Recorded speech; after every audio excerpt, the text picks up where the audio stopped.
వామ్మో! ఎంత దారుణంగా ఉందో చూడండి ఈ రూము. మొత్తానికే ఈ మధ్య మర్చిపోయాను క్లీన్ చేయడము. ఈ మధ్య షాపింగ్‌కి వెళ్ళడం కారణంగా ఎక్కడి వస్తువులు అక్కడే పిల్లలు కూడా చెల్లాచెదురు చేశారు. బట్టలన్నీ సర్దేసేయాలి. ఏ కాడికి ఈరోజు ఈ రూమ్ క్లీన్ చేసేయాలి.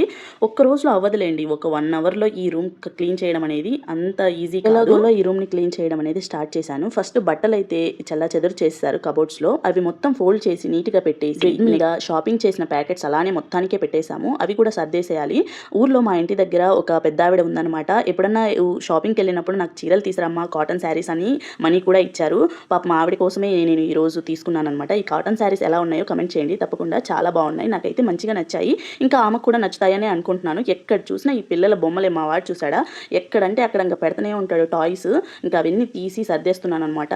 ఈ కబోర్డ్స్ అనేవి పిల్లల పుస్తకాలకే ఎన్నిసార్లు సర్దని అన్నిసార్లు చెత్తగా చేస్తుంటారు. మా వాడి కబోర్డ్ మాత్రం నీట్‌గా పెట్టుకుంటాడు కానీ మా పాపది మాత్రం మొత్తం ఉన్న స్టఫ్ అంతా వేస్ట్ అంతా దాని కబోర్డ్‌లో పెడుతుంటాడనమాట. దానివల్ల ఏంటంటే దాని కబోర్డ్ అగ్లీగా కనపడుతుంది. అలాగే నీట్‌గా ఉండదు. దాన్ని ఎక్కువ అరుస్తుంటాను. వాడేమో నీట్‌గా మెయింటైన్ చేస్తూ బ్యాగ్స్ అన్ని కబోర్డ్స్‌లో పెట్టేశాను. ఇంకా ఒకదానితో ఒకటిగా పెట్టేశాననమాట.